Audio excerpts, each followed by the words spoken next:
And it's all powered by the Vincent Financial Group. Coming up this weekend, we spend more time planning this small part of our summer than we do an entire retirement plan. Plus, the top 1% share tips on getting and staying wealthy. 770-741-0120. RetireATLradio.com. My name is Mark Owens, Aaron Vincent, Matt Decker. How y'all doing this weekend? It's great. Gonna smoke some steaks today. Go on. Well, I think I've got it nailed. Steaks. Hey, listen, I've got it He does have it nailed. I'm not going to lie. He's to a science. First, you smoke the steaks. Okay. It takes about 30 minutes, and then you fire up the grill, get around 1,000 degrees, sear it a minute per side. You're smoking those steaks to 120 internal temp, and you got to get the steaks from either Sam's or Costco so that you can put as much seasoning on there as possible. That's the key. As much seasoning as possible on the big, thick-cut steaks. You smoke it to an internal temp of 120, 1,000 degrees, minute per side, good to go. I promise, take it to the bank. How long, what's the total cook time on this? Well, it depends on how quickly you can get the grill up to, super high temp. Yeah. I would say you're in an hour. An hour. What kind of steak is it specifically? Ribeye. Ribeye? Ribeye. Oh, my man. Yeah. I'm going grilled cheese and some top ramen for myself this weekend. But Got me a nice bowl of cereal. That's only the good stuff for me. Well, we appreciate y'all listening to Grilling ATL this weekend. I didn't know you were like a grill master. I've become a little bit of a grill master. Yeah? Yeah. I've noticed as I get older, Saturday night sitting on the back porch with a grill going, it doesn't get any better than that. It's hard for me to go out to a nice restaurant and pay what it takes. And especially when I can go home and I can do it myself and I can sit on the porch, I can drink a cold one, I can hang out with the boys, shoot some hoops, and come on. Amen. Can't beat it. Oh, my gosh. Dad Life 101. Dad Life. That's what I'm talking about. 770-741-0120. Financial advice and grilling tips. That's what we're going to get from Matt Decker and the team at the Vincent Financial Group. Of course, you can meet the team when you visit RetireATLradio.com. Gentlemen, let's get to it. Bobby Lee, successful stand-up comedian, got a net worth of about $10 million. But don't ask him about it. I want you to hear this clip. This is from the Iced Coffee Hour podcast, where Bobby Lee said, No, I'll tell you what I don't know. I've never asked. Who do you have to ask? I have a money guy, and when I first signed him 15 years ago, I go, I don't want to know how much money I have. I don't want to live in a world where I'm like always looking at my bank account. You curious? No, because if the numbers are really low, I'll just be depressed and I'll start panicking. Sure. I go, I need to do more, right? But if you don't know, then you just kind of I just live my life. Like I asked my money guy, I go, how long can I not work until I run out of money? And he goes, a long, long time. So you can go out a long, long time without working and you'll be fine. that is a humble brag if I've ever heard one. A humble brag, that's right. Golly. You're good for a long, long time. Man, that's dangerous. It's dangerous, but I also kind of love it. I love the first half of it. He's like, I don't want to know. I don't look at it because I don't want to get stressed out. I don't want to be depressed. I don't want it to rule my life. And frankly, there's something in there that's kind of wise. And there's some good advice in there. And then on the flip side, there's also what is a long time? Long time. Yeah, let's discuss that for a second, because this is a big one. This is one of those like next layer down conversations that we don't often get to have on the radio, but we talk often for our clients about, okay, if we are planning for your retirement, I'm just going to use some round numbers here. Let's say that you in retirement want $100,000 a year. Okay. And let's pretend that 70,000 of that is like what you have to have. Like that's what you have to spend. That's like your utilities and your groceries and your gasoline for your car. It's the stuff that you have to have. And then the other 30,000 is lifestyle stuff. Well, we talk about getting money, I like to say, over the fence, meaning let's get your 70,000 to the point where you can exercise this level of freedom that Bobby Lee's talking about. I don't care. I know that my 70,000 in this example is good to go. So I don't have to worry about making the mortgage payment or paying for groceries or keeping the light bill on. That over the fence, that money's safe. It's not subject to market conditions and interest rates and blah, blah, blah. It's been stress tested, et cetera. Now, the other 30, let's manage that to the point where maybe we can get some wins. Maybe we can, if we're swinging for singles and doubles with most of the money, let's maybe take a bigger swing when the time is right on the extra money, so to speak. And so I think organizing things to the point where you can have the freedom to be like, I don't want to know. I don't care. I know in this example that 70K, my baseline is good to go. don't tell me, I don't want to know. But the other monies, it would be very hard for me. I do think it's freeing and sounds kind of fun to have that kind of attitude. But in the back of my mind, I would be thinking, am I being a good steward of this? Like, probably I should know a little bit, but those kind of things, we can plan that way. And I think that's a layer of conversation about financial planning that we don't often talk about at the surface level. I like how you set that up about having the, if you need, what'd you say? What were your numbers? 100,000 a year to live? 70 was baseline, 30 was lifestyle. 70 was baseline. So 70 is kind of the bare bones. This is what I absolutely need. And if you can lock that in some kind of, guaranteed income stream, or at least, a safe money type asset, not subject to the whims and the volatility of the market.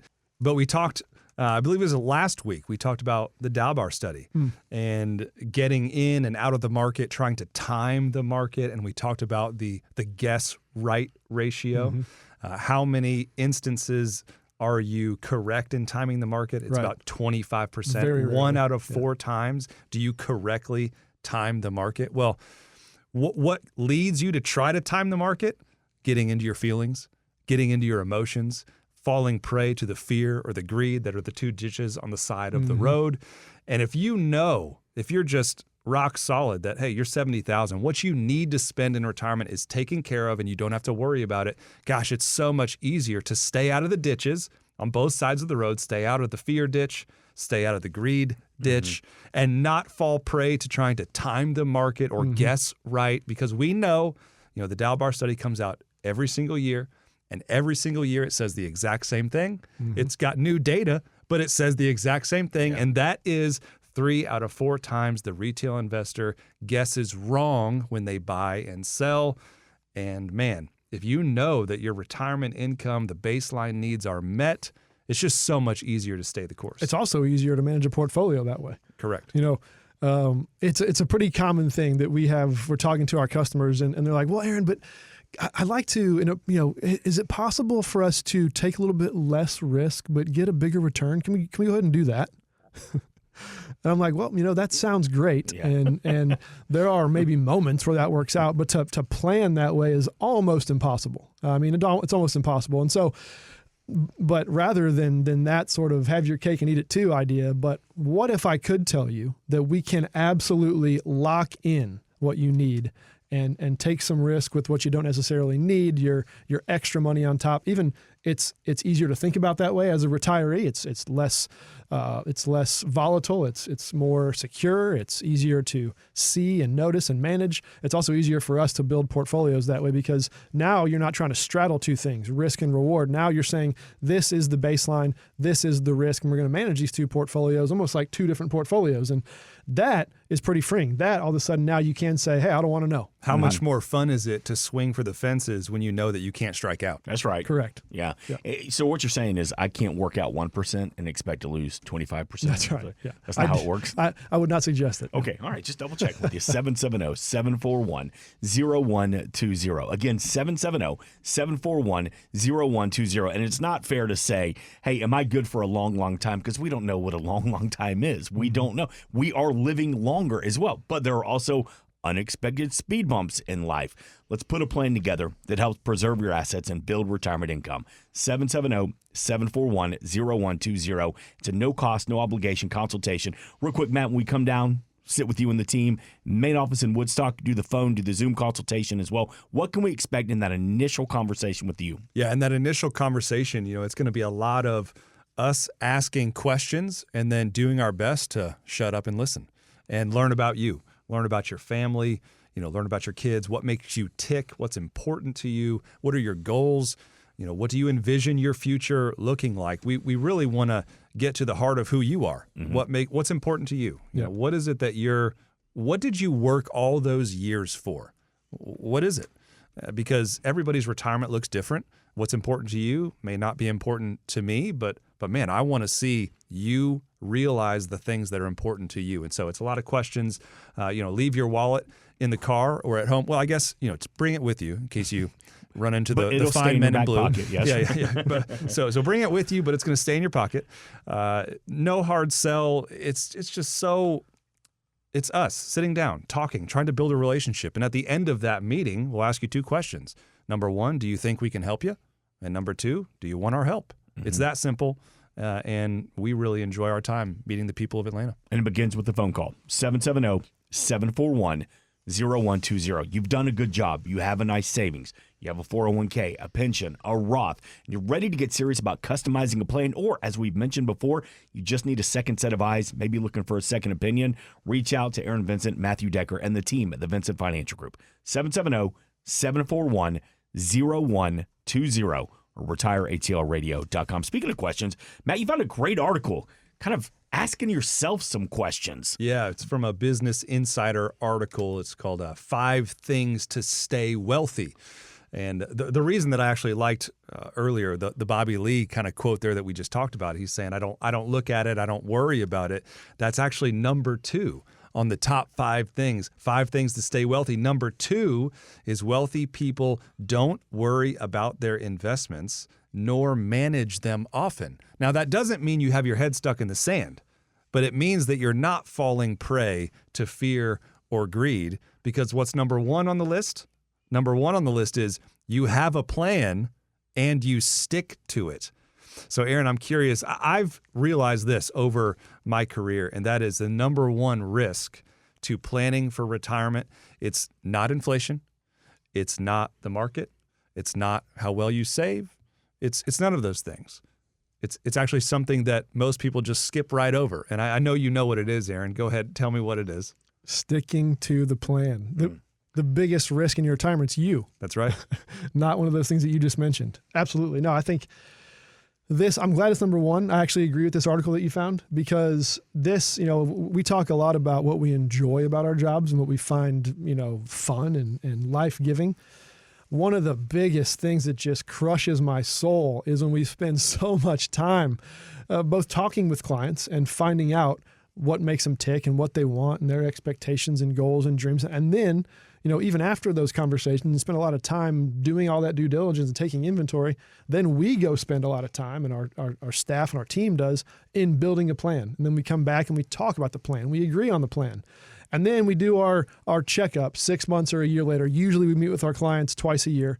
We like to do spring and fall. Some clients only want to meet once a year. But anyway, we're doing a checkup. And what do we find in the first 6 months of the first year? The plan's already been aborted. We already changed it. It didn't work. And I think not that I'm so in love with my plan and I think it's the best thing in the world and I want you to abide by it. No, you have to have a plan and stick with it. And I think it's ironic. It's true. It's amazing. I'm glad this article says it. The number 1 thing isn't what return you get. It's not even how much you save necessarily. It's, can you make a plan and stick to it? Gosh, that's good advice. And I love what you said. It's not about our plans being so good or no. Number 1, it's not our plan. Mm-hmm. It's your plan. Right, it's your money. Because, Mark, you asked us, what's that first meeting going to look like? It's all about us asking you, what does your plan look like? Now, you may not know, but we're asking questions to get you to tell us what your plan looks like. And they're questions that anybody can answer. Mm-hmm. How long did your parents live? That may seem like a question where we just care. Are your parents still alive? Well, we're actually asking that because it tells us about your life expectancy. If you say, well, both my parents are still living and they're well into their 90s. Well, we know that we've got a pretty long time horizon to plan for. We might say, hey, tell us about your grandkids and how often do you get to see them? Well, if all your grandkids live across the country, and you like to see them 2 or 3 times a year, well, guess what? We got to build a travel budget for you. So we're always asking questions that help us build your plan. It's not our plan, it's your plan. And so that's why it's number 1 on the list. The number 1 thing that people do to stay wealthy is they have a plan and they stick to it.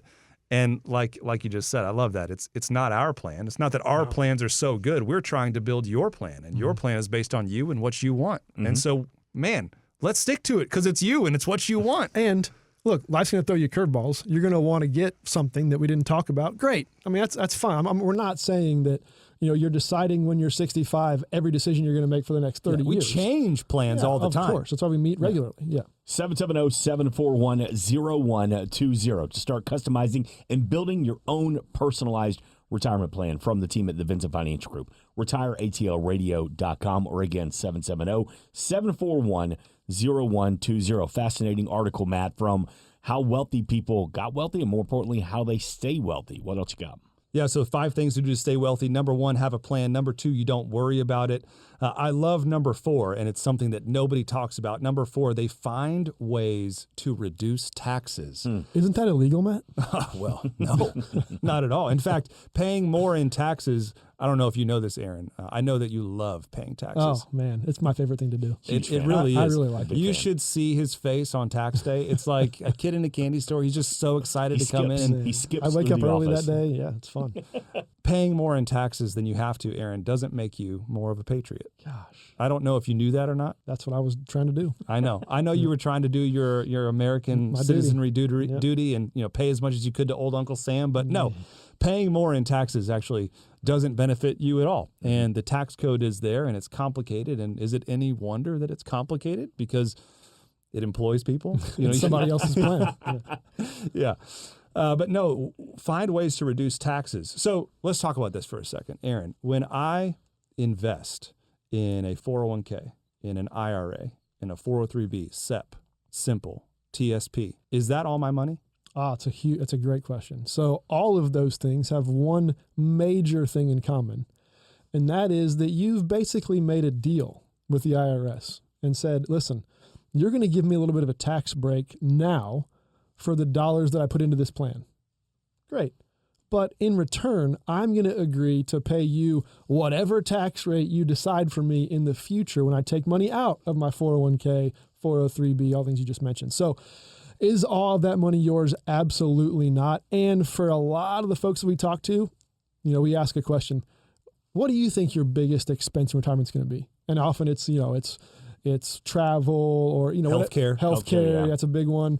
And more often than not, the answer is taxes. Oh, those things don't actually hold a candle to No, taxes. not even close. Yeah. Not even So close. people recognize that, though. Some people do. Yeah. Yeah. And they're onto something. Yeah. And what they're onto is this idea that, finding ways to reduce your taxes. It's not necessarily all about reducing your taxes today, right? It's not necessarily about trying to find a way to, throw more money into a tax-deferred vehicle or 401k to reduce your tax bill today. Because like you said, Aaron, every time you put dollars into those accounts, while they certainly serve a purpose, this isn't like an anti, 401k conversation. It's just a reality. Every time you put dollars into that account, you're making that handshake deal with the government that says you're going to help me out today at today's tax rates, and I will help you out in the future.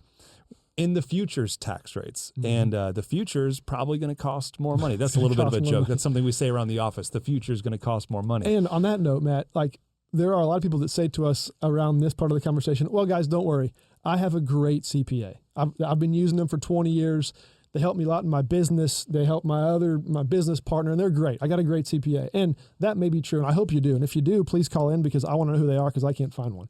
But in reality, that's the sentiment for a lot of folks is I've got a good CPA. I got that box checked. When in reality, what accountants and CPAs are trained and paid to do is to look at last year, look backwards. I'm going to look at your situation that you've provided for me in front of me with your tax documents, and we're going to look at last year and see what we can do to repair last year as much as possible. What they're not doing typically is planning for your taxes in 5 or 10 or 20 years from now. It's the opposite way of thinking. And so that's why it's missed a lot, I think, Matt, too. So it comes to finding ways to reduce taxes. Well, what can you do? There's only a few accounts out there that allow you to draw down your dollars without paying taxes. You've got Roth accounts. So whether it's a Roth 401k, a Roth IRA, you've got municipal bonds. The income off of municipal bonds is income tax-free. If you ever sell the bond, that would not be tax-free. So that's as long as the bond doesn't go bankrupt as well. well, right? yep, probably story. unlikely, Different but hey, something important to know. So yeah, you sell the bond, it's not tax-free. The income from those municipal bonds is tax-free. And then you do have access to your cash value life insurance policies, potentially, depending on how they're structured. You can draw down on those tax-free. If you've got real estate that's offset by depreciation, there's maybe some potential tax breaks in there. So there's things that you can do, but it's all about getting your dollars over the tax fence. It's not necessarily about trying to pay as little in taxes today. It's about how can I set myself up so that when I retire, and if you're that person whose parents are still living and they're into their 90s, you might be planning for a 30, 40-year retirement. Well, how are you planning for your taxes 20, 25, 30 years down the road?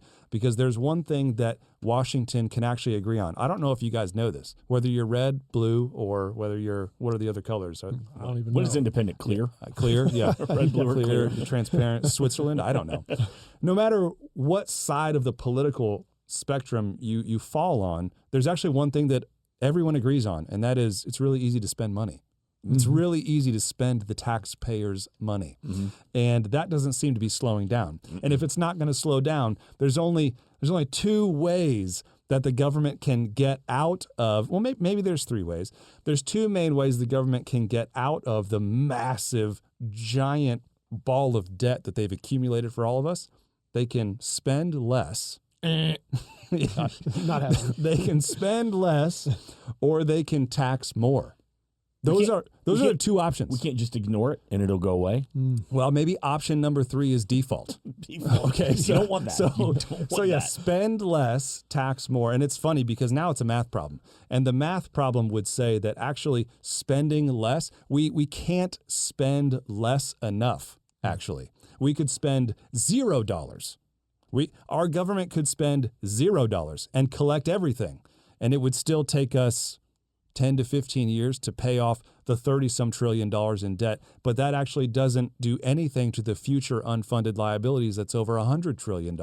So you can't spend less enough, which means, hey, if your parents are still living, they're in their 90s, you got a 30-year retirement, are taxes going up or down for you? They're probably going to be going up. You said 30-something, 34 trillion. 34 trillion. 34 trillion. 34 trillion. It's not going It's just hard to anywhere. keep up with. By the time this show's over, it'll be more. Hey, by the time we get back from commercial break, it's going to be 38 trillion. That's just the way it works right now. 770-741-0120. Just the reality of that tax strategy in your retirement plan. What does it look like? Maybe it's been a while since you've adjusted. Maybe it's been a while since you've adjusted or even updated your tax strategy. Let's sit down with the team at the Vincent Financial Group. Let's have this conversation. It's no cost, no obligation. 770-741-0120. Again, 770-741-0120. Retire ATLradio.com. We do got to take a quick break, but when we get back, I'm looking at this article, Matt, and there is one in here, number 3 specifically. Is that even possible? Let's discuss that plus more. This is Retire ATL, and it's all powered by the Vincent Financial Group.